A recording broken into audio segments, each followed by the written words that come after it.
Mackenzie O'Shamrock, but you can call me Mac. I'm a leprechaun, and I don't care if you believe me or not.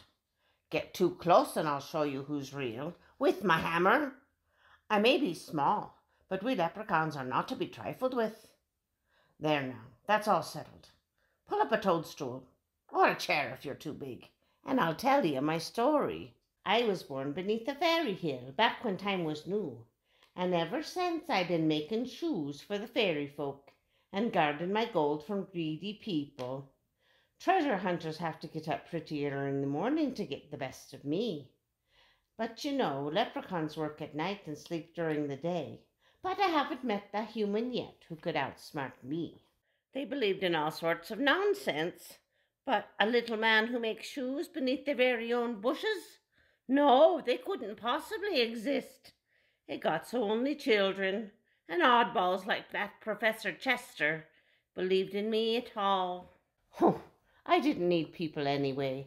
I had a nice home under a tree in a quiet park, and as long as I had my gold and my work, well, I was content.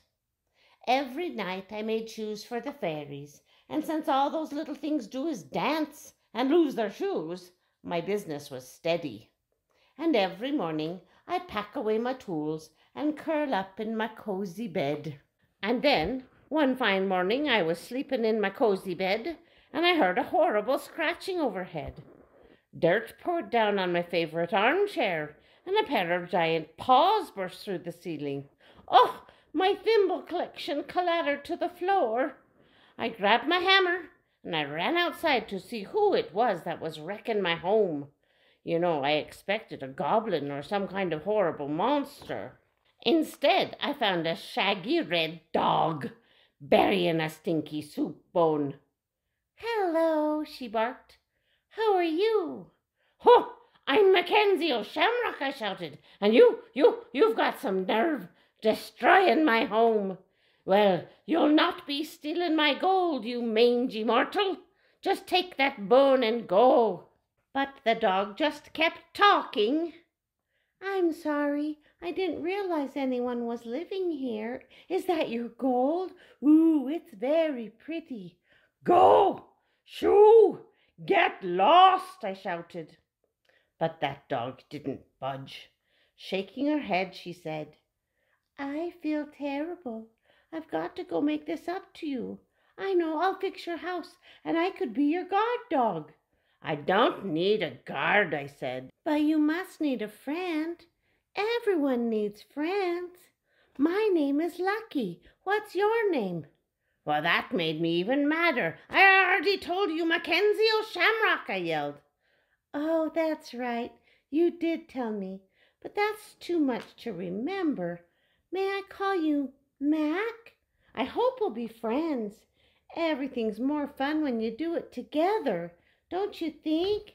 Just the other day—" Well, that Lucky would have gone on like that for hours, but I told her to go away and stay away.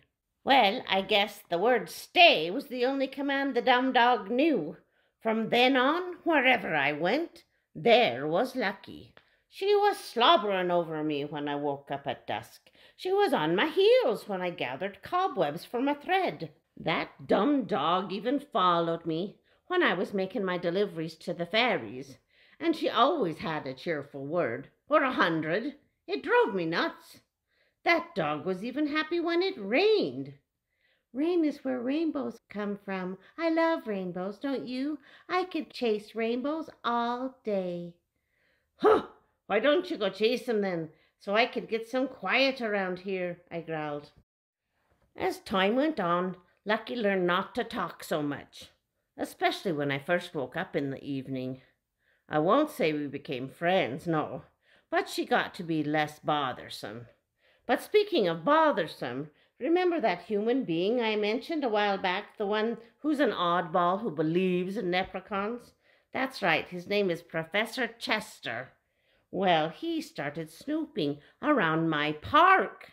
"Stop him!" I shouted. "He's after my gold." "Maybe he just wants to be friends with you," I snorted. "Humans only want one thing from a leprechaun. Gold, I tell you, but he won't get mine, and he won't get the best of me, no." Professor Chester was getting so dangerously close, he even found one of my fairy shoes. Don't worry, Mac. You've got your guard dog, remember? I won't let anything ever happen to your gold. Well, that didn't give me any comfort. I watched as that crazy professor stared at his books about leprechauns. If only I could prove their existence. Oh, well, that gave me a shiver. I thought about packing up, but I liked my cozy life under the tree. Besides, my business was good, and it's not so easy to find a park filled with fairies. Maybe he'll just go away. Then, in the middle of the day, when I was sleeping, the professor found my tree. He was about to catch me. He would have gotten my gold for sure, but no. Woohoo! Woohoo! That dog came charging out of the woods. Help, monster, help, the professor said. He dropped his map and ran off screaming. Well, I thought I was having a nightmare.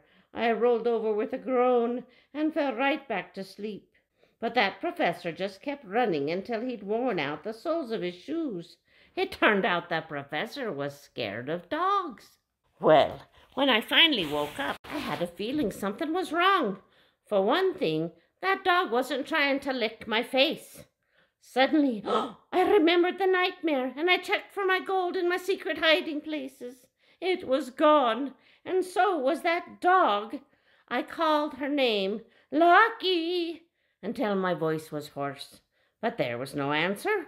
I felt as if I'd lost my shadow, and it felt as if I'd lost my friend. Then I realized my worst fear had come true. The dog wasn't as silly as she seemed. She had tricked me into trusting her.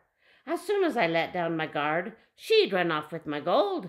Oh, I'm the smartest leprechaun of them all, but I had been tricked out of my treasure. I searched and I searched for hours, but there was no sign of my gold or of the dog. I told myself that the dog had run off with my treasure, but part of me didn't believe it. I mean, one minute I was angry, and the next minute I was worried. What if that stupid dog had chased a rainbow and gotten hit by a car or gotten taken to the pound?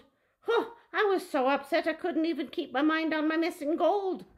I searched all night long, and by morning I was the saddest leprechaun in the world. After hundreds of years of being suspicious, I'd finally made a friend, and pow! The first friend I'd ever made had stolen my gold. When the sun was coming up, I was wiping away a tear.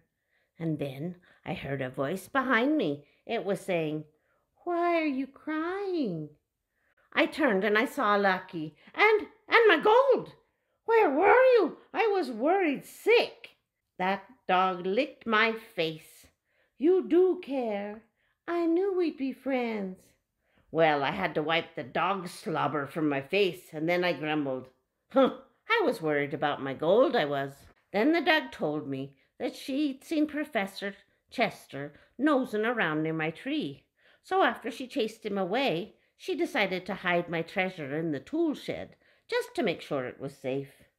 Then she was all tuckered out, and she'd fallen asleep. "Did you really spend all night looking for me?" And the gold," I said. But oh well, the damage was done.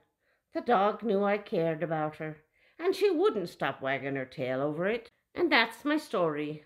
A leprechaun who got the gold, and then I got the dog, and then I lost the gold. But then I had to admit that I did have one thing, a loyal friend, and that is worth keeping more than gold, as long as the friend doesn't slobber too much, you know. Well, if that isn't a tale worth telling over a toadstool, I'm not sure what is. So goodbye to you.